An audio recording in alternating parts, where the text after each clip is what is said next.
வருங்காலத்திற்காக இப்போதே சேர்த்து வைக்கும் மனப்பான்மை மற்ற அனைத்து உயிரினங்களையும் விட எறும்பிடம் அதிகமாக உள்ளது. எதிர்காலத்தில் என்ன நிகழப் போகிறது என்று நன்கு அறிந்து அதற்கேற்ற வகையில் தங்களது வாழ்க்கை முறையை மாற்றிக் கொள்வதால்தான் புயல், வெள்ளம் ஏற்பட்டும் எறும்பு என்ற உயிரினம் வாழ்ந்து கொண்டிருக்கிறது.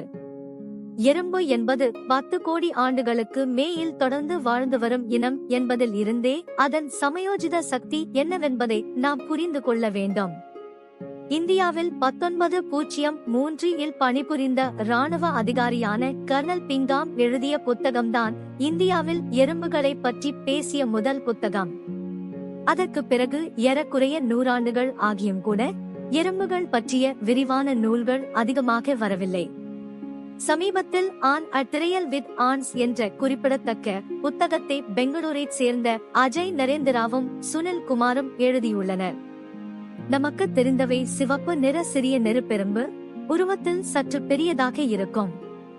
கருப்பு நிற கட்டெரும்பு, மரத்தில் இருக்கும் கருப்பு நிற கட்டெரும்பு, மரத்தில் இருக்கும் வெளிர் சிவப்பு நிற சுவை எறும்பு, சிறிய பிள்ளையார் எறும்பு ஆகிய 4 வகைகள்தான். கட்டெரும்பு பெரும்பாலும் மாமரங்களில் அதிகம் இருக்கும். சுள்ளெரும்பு என்று அழைக்கப்படும் சிவப்பு எறும்புகளும் கட்டெரும்புகளும் எதிரி என்று கருதுபவர்களை கடிக்கும். அப்போது உடலில் படும் வேதிப்பொருளால் நமக்கு சிறிது நேரம் வலிக்கிறது. அந்த வேதிப்பொருளின் வீரியம் குறையும் வரை வலிக்கும். சாமி எறும்புகள் எனப்படும் கருப்பு எறும்பு பெரும்பாலும் கடிப்பதில்லை. கூசுவது போல ஓடிச் சென்று விடும். சில நேரம் பளிச்சென்ற நிறம் ஏதுமில்லாமல் சிறியதாக வேகமாக ஓடிக்கொண்டிருக்கும் எறும்புகளை பார்த்திருக்கலாம். அவை முழு வளர்ச்சி அடையாத குட்டி எறும்புகள்.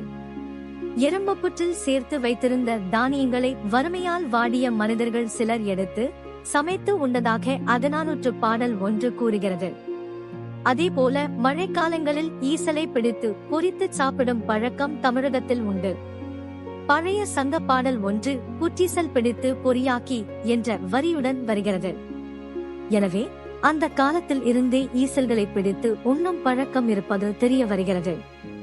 சமீபகால திரைப்பட பாடல்களிலும் கூட இது தொடர்பாக குறிப்பு இருக்கிறது. இப்போதும் கிராமங்களில் ஈசலை பிடித்து சாப்பிடும் பழக்கம் இருக்கிறது. சுறுசுறுப்பான எறும்புகள். சுறுசுறுப்பாக வாழ்வதற்கு எறும்புகளை நாம் எடுத்துக்காட்டாக கூறுவோம்.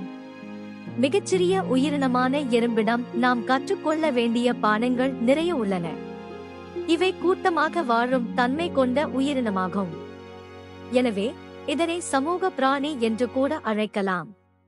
ஒன்றுடன் ஒன்று ஒத்துமையாக செயல்பட்டு தங்களுக்கான உணவு தேவையையும் வசிப்பிட தேவையையும் இவை நிறைவேற்றிக் கொள்கின்றன. எறும்புகளில் நமக்கு தெரிந்தது சில வகைகள்தான்.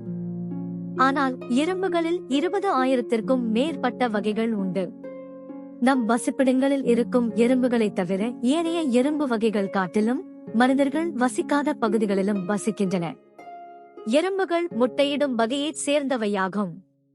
எறும்புகளின் உடல் அமைப்பு மிகவும் வியக்கத்தக்கதாக இருக்கும். இவற்றிற்கு நுரையீரல் கிடையாது. தோல் வழியாகவே சுவாசிக்கின்றன.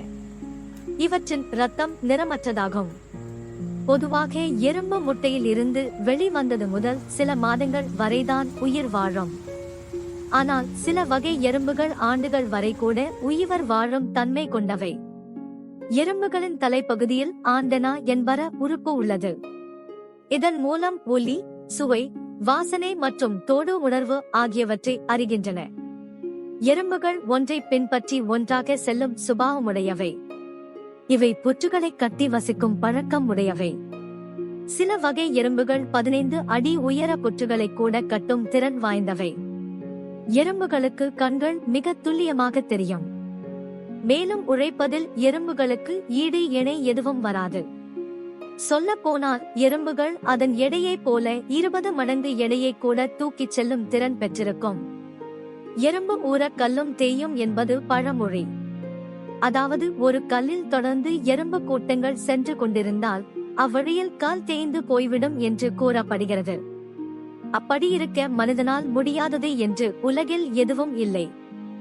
எறும்பும் அதன் வகைகளும். எறும்பு ஒரு குழுவாக வாழும் ஒரு பூச்சியினமாகும். அது உலகின் எல்லா பகுதிகளிலும் பரவலாக காணப்படுகிறது. அண்மையில் இது பற்றி ஆய்வு செய்த அறிவியலார் உலகில் 11,880 வகையான எறும்பினங்கள் உள்ளதாக கண்டுபிடித்துள்ளனர். அமெரிக்க விஞ்ஞானி ஒருவர் இவை 90,000க்கும் மேலிருக்கும் என கூறுகிறார். இவற்றில் பெரும்பாலானவை வெப்பமுள்ள நாடுகளில்தான் வாழ்கின்றன.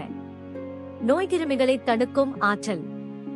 மனிதன் தன்னை நோய்க்கிருமிகளிலிருந்து தடுத்துக் கொள்வதைப் போல மற்ற உயிரினங்களும் தங்களை தற்காத்துக் கொள்ள சில தடுப்பு முறைகளை கையாளுகின்றன.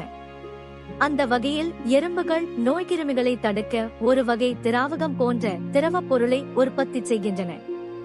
இந்த திரவப் பொருளை தங்களின் உடலில் பரவச் செய்வதுடன் தங்களின் கூடுகளின் சுவர்களிலும் தடவுகின்றன. எறும்புகள் தங்களின் உடலை மட்டுமல்ல தங்களது வசிப்பிடத்தையும் பாதுகாத்துக் கொள்ள வேண்டும் என்பதை அறிந்து வைத்திருக்கின்றன. விலங்குகள், பூச்சிகள் ஆகியவற்றின் வாழ்க்கை முறைகளை ஆய்வு செய்தோர் எறும்புகளின் வாழ்க்கை போக்கு மனிதனின் வாழ்க்கை போக்கோடு மிகவும் நெருங்கிய தொடர்புடையவை என கண்டுள்ளனர். அவை பின்வருமாறு. வியப்பூட்டும் வாழ்க்கை முறைகள். 1. மனிதர்களைப் போன்றே எறும்புகள் இறந்த உடல்களை மண்ணில் புதைத்து விடுகின்றன. 2. தங்களின் அன்றாட பணிகளை மனிதர்களைப் போல் சீராக பங்கிட்டு நிர்வாகங்களை ஒரு திட்டமிட்டு கவனித்துக் கொள்கின்றன.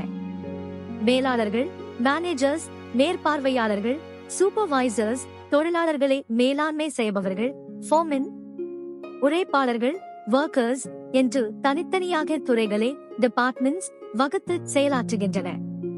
3. அவ்வப்போது ஒன்று கூடி தங்களிடையே அனைவரும் மகிழ்ச்சியோடு சாட்டிங் அளவளாவிக் கொள்கின்றன. 4. தங்களுக்கிடையே மிகவும் நவீன முறைகளை கையாண்டு தகவல் பரிமாற்றங்கள் செய்கின்றன. 5. சீரான பொது சந்தைகள் நடத்தி பண்டமாற்றம் செய்து வருகின்றன. 6. வெயில் காலத்திலேயே மழை காலத்திற்குரிய நீண்ட நாள் தேவைக்கான தானிய மணிகளை சேமித்து வைக்கின்றன. 7. தானிய மணிகள் முளைவிட்டு வளரும் போது அவற்றின் அடிவேர்களை அறுத்து விடுகின்றன. அவ்வாறு அறுக்காது விட்டுவிடின் அவை அழுகி போகும் என்பதை தெரிந்து வைத்துள்ளன. 8. சேமித்து வைத்திருக்கும் தானிய களஞ்சியம் மாரிகாலத்தில் ஈரப்பசைமிக்கதாய் மாறிவிடும் போது அவற்றை வெளியே கொண்டு வந்து சூரிய கதிர் ஒளியில் காய வைக்கின்றன.